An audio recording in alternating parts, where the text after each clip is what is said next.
So welcome back, it's Cameron301 here, and today we're going to be talking about 10 things that I liked in the Philippines. So, as you all know, I recently went on a vacation for 1 month in the Philippines. As I've been posting, as you can see from my content, I've been posting all sorts of like just little clips, little highlights, some shorts, little long videos about the trip itself. I'll be honest, I didn't vlog it the way I wanted to vlog because there was a lot of like things didn't really go to plan. There was a lot of like bit of mismatched and a bit of like late planning and not done the way I would have liked it to do because just things happen in general, and also due to my sensory disability I couldn't vlog the way I do in London, so I had to vlog differently. So I kind of just put a little bits, but I wanted to like vlog food, I wanted to vlog like where we're going on the way there and stuff. I did do it a little bit but not too much. But anyways, that's past the point. Without further ado, I've got a list here of 10 things I like about the Philippines, and it's not in any particular order that I'm going to list them from 1 to 10, but we're about to find out the things I like and things I dislike, because compared to here in the UK, there's things that really come in handy and things that we don't have here that they didn't have, and things they have to here that we don't have here. So yeah, let's go. Without further ado, let's go. So number 1, the SM Mall. The SM Mall is like a giant super mall in the Philippines. So everywhere in the Philippines has an SM Mall, or if they don't have an SM Mall, they have a different one by a different name. But if you're in Manila, most of the malls are called SM. The thing I like about them is that they're like really beautiful and grand, but that's not just it. The main thing I like about it is that they have, the SM Malls have everything you need in there. They're very beautiful and grand from top to bottom, with like loads of beautiful decorations. It's kind of sad that a lot of people live in poverty and the malls give the opposite impression, if you get what I mean. Like a lot of people that are challenging, they have it's quite challenging in their lives and they have quite hard lives, while the malls is like they put a lot of effort into looking good for their malls, and so when people go there it looks like nice and luxury and really like it looks like really rich.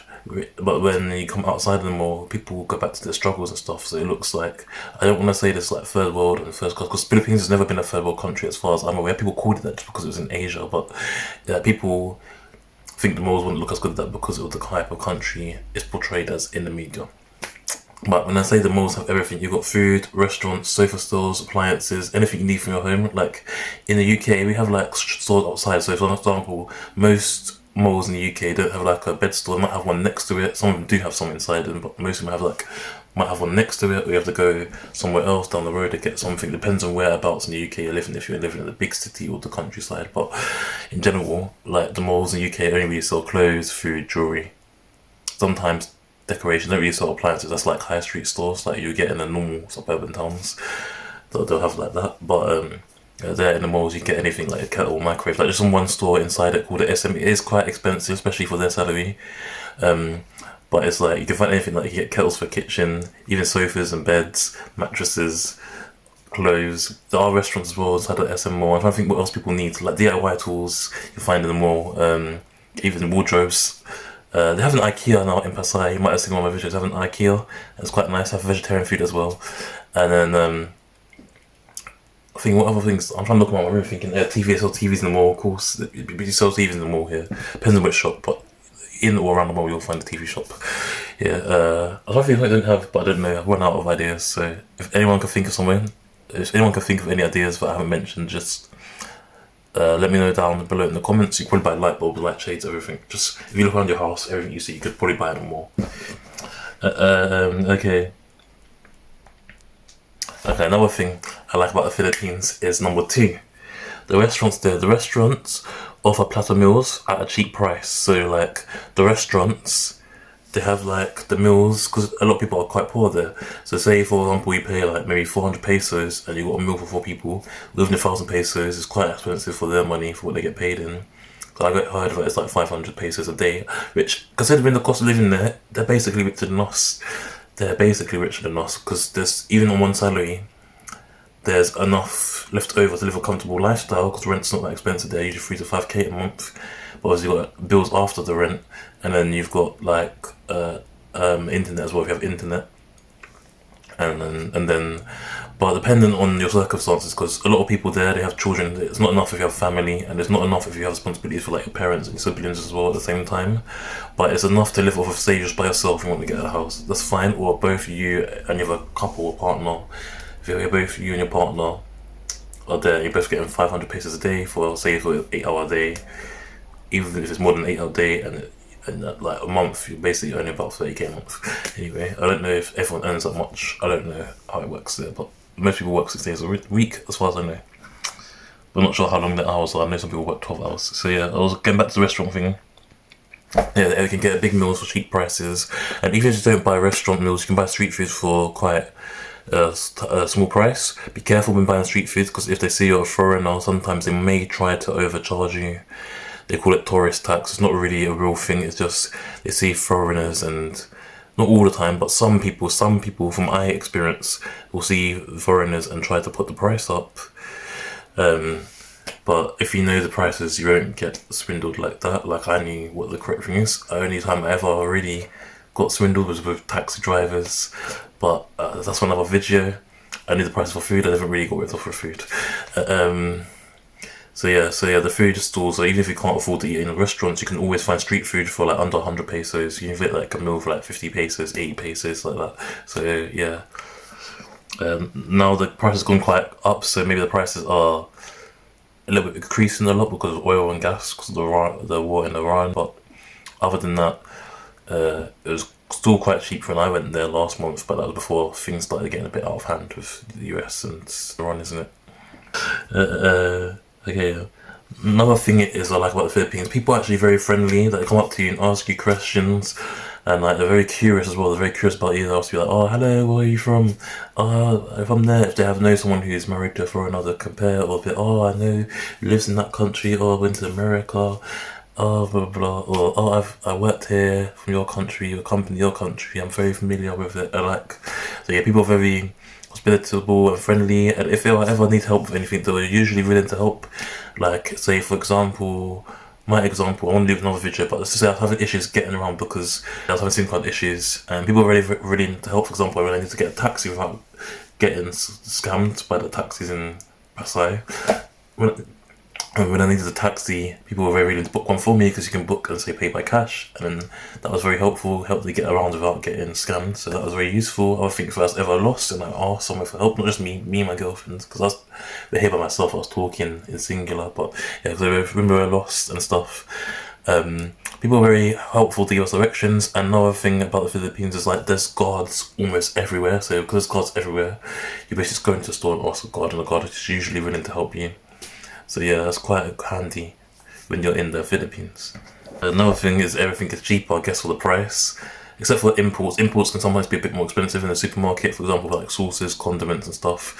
And even like rice, imported rice and stuff can be a bit more expensive than usual. But everything is cheaper than usual in general, like your general daily needs. Like, it's very survivable. Like, my grocery shopping a week here in the UK comes about £20 a week. Sometimes £25 a week, but usually about £20 a week. Sometimes between £15 a week. People will wonder how I survive on that, but I know how to economize. In the Philippines, if I spend my money on the same stuff, I could probably survive by myself. Maybe, because I think £15 is about 1,000 pesos, right? I don't know if it's gone up or down, but maybe I could survive on about, maybe for food, 500 pesos a week. I could do that. That's like five. If you divide it by 4, it's basically a month, a little bit more, be a little bit more. 500 times 4 is 2,000 pesos a month, basically, for food. Not a big deal. It might be like 2,000, a little bit more, like 2,200, 2,300, but I could do that easily. Alright. Yeah, another thing is that buses come quite regularly. Like, sometimes they come once an hour, sometimes like every 20 minutes. So if you need to get somewhere and you need a long distance bus, because they don't have like local buses here for the most part in the Philippines, apart from in certain places. I think in Davao and Baguio they do, but in Manila in general it's only long distance buses, which we here would call a coach. So because here we just use local buses, we have designated stops there. It's basically hell and wide. You can put your hand out anywhere and the bus will basically stop for you. They're not meant to do that, I don't think, but in the Philippines, most people don't really follow the rules. They just follow what's convenient for them, because sometimes it's a bit longer. I think it's basically it's used a more efficient method for getting about, and also even if you miss the bus time, if you ask, you can usually get an earlier bus if you ask politely and they have space. And usually they won't have any extra charge unless you have already paid for the ticket. They usually won't charge you extra. Sometimes they will, but just depends on the driver and the policy and the person you ask in general and the leniency. And another thing, buses can get for, also the buses are quite cheap as well. Like you can get from say London to Manchester for like £10 there, or maybe even less than that. And while London will probably be like, I don't know how much by a long distance bus, like by our coaches, I don't know. I was travelled to Nottingham and that was about £20 to get to Nottingham, but I don't know further than up north by coach. Right, another thing is, right, moving on. Okay, but kind of related to the last point about buses, because buses can get almost anywhere in the Philippines as well with buses, and you can even go to the other islands with buses through, so you basically get anywhere around, but the buses go onto ferries to get to the other islands, so it's a bit longer, but you can still get there if it's cheaper. What else is there? So they'll move on to 5. That was 4. That was 5 about the buses. 6. Move on to 6. 6 is in province. They have tricycles. The tricycles in the province, they can take you anywhere. So for example, if you just need a short wide array, because in the province there's not always shops about like everywhere like in the UK. In the UK you'd have to walk miles or have a taxi or car to go shopping in the rural areas, because most rural areas they'll have a village pub and stuff inside it, or a village shop, or if they don't, you have to take a bus. If there's no local bus, you're gonna have to drive. But in the Philippines, even when there's like no local buses, they have jeepneys, that's like the main mode of transport, but even in areas where there's no jeepneys, they still have tricycle drivers. So say, for example, I wanted to go here from where I live to maybe a store that's maybe a 15-20 minute walk away to do my grocery shopping. In the Philippines, I'll be able to take a tricycle in the province, and I'll probably get there within like 5 minutes. Doing that tricycle, less than 5 minutes, or maybe under 10 minutes to get to there in the tricycle. But about 5 minutes time, I'll get there and get my shopping and go. So it's quite convenient and handy to have, because it means you don't have to do long walks anywhere. I feel like it's because the roads are kind of a little bit different, how they design the infrastructure. I noticed there's not a lot of pavement, and the pavement's very uneven. It's very like up and down in the Philippines, and it's like it starts and stops. It's like it's like that in most of Asia, so it's something to get used to. It's a different kind of environment. That's quite handy. I keep looking at the book because I'm reading from it, because I'll be honest, I didn't prepare this video, so that's why I got my book in front of me, just reading from it. So yeah, I feel like tricycles are quite handy in the province for that reason. And it's handy if you're just feeling lazy, you can't bother to walk, you have the option of a tricycle, and the fares are very, very cheap, and it doesn't matter how many people, it's not per person like in a jeepney. For a tricycle, it just depends on the ride itself. So either there's 2 people, 1 ride, it's the same price if it was 1 person, if it's 2 people, like that. Also in Boracay, I've been to Boracay before, they have I think I've got it's called, I think it's like a pedicar, I think they call it a pedicar. It's like an electric tricycle, but it's not exactly a tricycle, but it's kind of a similar, it's like the equivalent. So yeah, Boracay. I think I was saying station 1 or station 2, I can't remember, but yeah, I remember Boracay at the time. Okay, what else? 7. Okay, 7. Number 7 is Grab. Grab is like their version of Uber, and Grab, from my experience in the Philippines, works everywhere. Like, so in Uber, some places, like when I was staying in Nottingham, you couldn't use the Uber outside of the city centre, like outside of the certain part of the city centre, and little bits outside of the urban thing. If you're staying in the rural areas of Nottingham, you couldn't, like in Nottingham, you could not get an Uber past that point. But whilst on the other hand, Grab, in the Philippines, even in the province, I was able to use Grab. And if it's got a set price, it's a little bit more expensive than a normal taxi, but the normal taxi, because it's a set price, you avoid people who try to take advantage of you who are foreign in that way. Because a lot of times in the Philippines, unfortunately, if they see a foreigner, taxi drivers, normal regular taxis are cheaper than Grab, but they try to put the price up, make you pay double or even triple, because they just want some money. They see you as a cash cow, basically. They think you're rich, even if you're not. Yeah, so that's what I like about Grab, and you can get almost anywhere. And they come quickly, they come very, very quickly. Like, I don't think I waited any more than 6 minutes for Grab when I was in the Philippines. Well, here sometimes, like in Uber, depending on where you are, you can wait sometimes up to like 10 to 20 minutes for Grab. enough for Grab for Uber. Yeah, so it's a little bit different. I find it quite convenient. I feel like in the Philippines, because lots of people, everyone has a job, and because everyone has a job, like so many people, everyone has a job. It's like there's a job for everyone there, or they make up jobs, extra jobs. Like some jobs they have there that they don't have in the UK because they just need to give people jobs because there's so many people there. But also though, because of that, it also saturates the pay for them, so it makes it a little bit like it balances out in terms of, oh, we can give you work but we can't pay our staff as much. But I guess it kind of balances out everything. I'm not too sure how everything works, but yeah, I assume that's the kind of ideology behind it. They have to prioritize their budget first before they can pay the staff.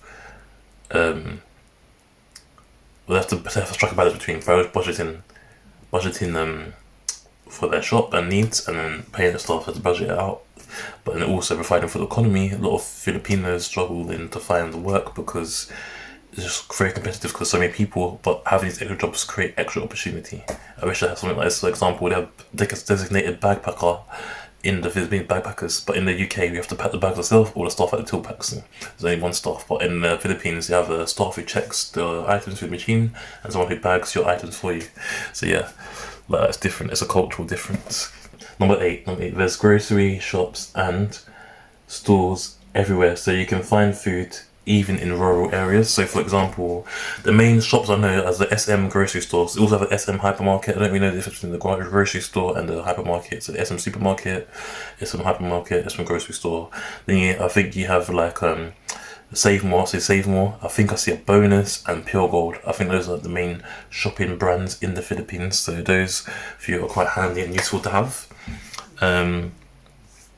There's other malls outside of SM, but not really grocery stores themselves. But I think they have like Robinsons and some other few brand name malls, or it might be independent malls. I'm not sure. But when it comes to grocery shopping, SM, supermarket or grocery market, and then they got SM hypermarket, Save More, Bonus, Pure Gold. Those are the ones I know of. I don't know if there's any more.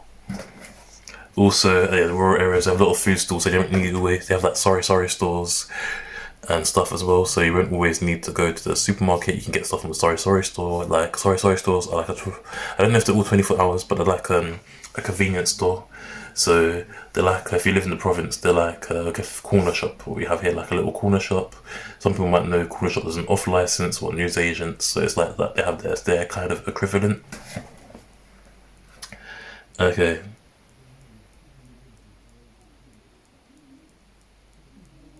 Flexible accommodation, such as condos. So you get like complete condos, you get hotels, and you get B&Bs as well in the Philippines. And I've tried condos and hotels. I haven't tried a B&B yet because I hear a lot of bad stories about B&Bs. But I'll be honest, hotels and condos are a bit mixed when it comes to experience. Like, my recommendation, if you book a 4-star hostel, upwards are okay. If you book a 3-star hotel, it's hit and miss. Sometimes it's good, sometimes it's bad. It just depends. But my experience, 3 stars hotels are okay. They're decent and they'll do. The only bad thing I can say about 3-star hotels sometimes is the hygiene is not so good. It depends. Sometimes if you're lucky, you get a good 3-star hotel as well. So it depends. It really depends with 3-star. Just if you want to be 100% comfortable, just book 4-star and upwards. Pay the extra money for the 4-star and upwards. 3-star, you can't complain too much. But the worst thing is when you pay extra money for a 3-star place and it's still bad.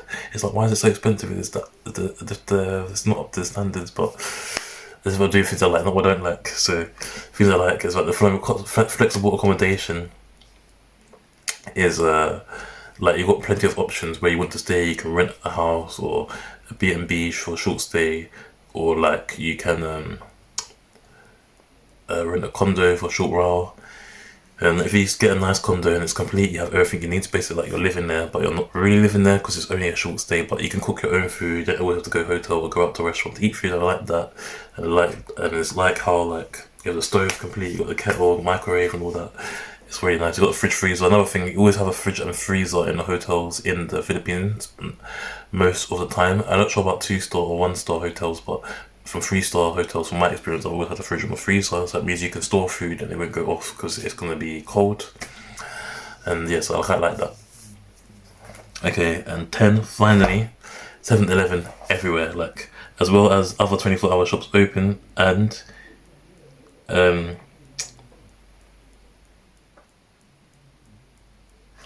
a girlfriend to put this in there. She loves Kenny restaurant as well. So Kenny watch other restaurants. I don't know if that's a 24-hour restaurant or not, but it's one of our favourite restaurants to go to.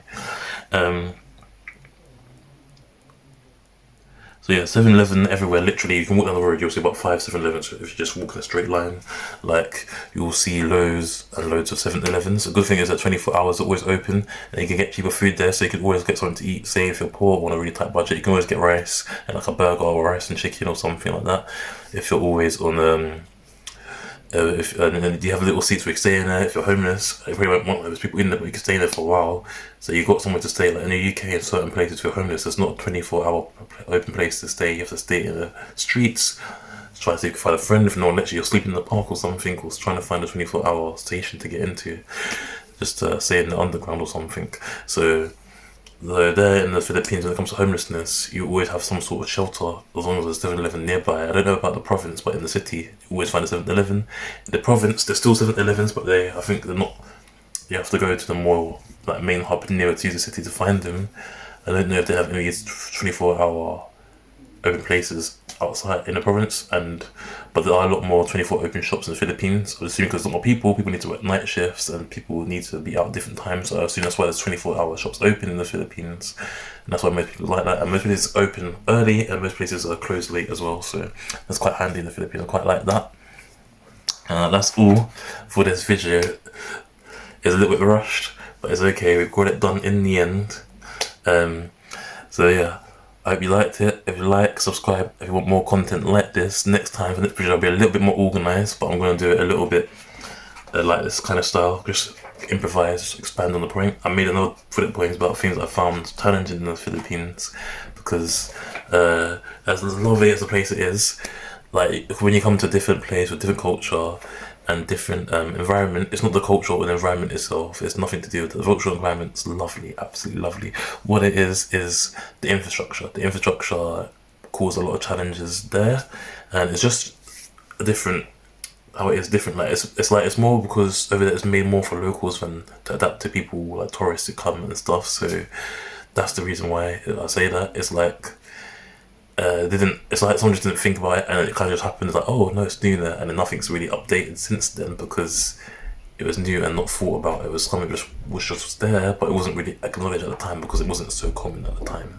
So it just kind of got like overlooked. It's like kind of in sports, there's some things where there's no rules on because no one's really thought about doing it. No one said it is or isn't allowed in sports. It's like that. So yeah, that's what I kind of mean. But anyway, you can see my different backgrounds. One of my favorite movies, Pulp Fiction. But yeah, that's all for today. I'm not sure what next video is going to be. Next hype. I think we might go back to doing some gaming because I've done that for a while, and we'll go back to Mario Smash Football because there's some accomplishments I still haven't achieved. So let's do Mario Smash Football. I'm just trying to decide which game to play next after Mario Smash Football has finished, because we've kind of done 2 Mario games in a row. So I'm thinking about Pokemon, Smash Bros, or a Simpsons game, but we'll see. Alright. That's all for now. Peace out, and I'll see you in the next video.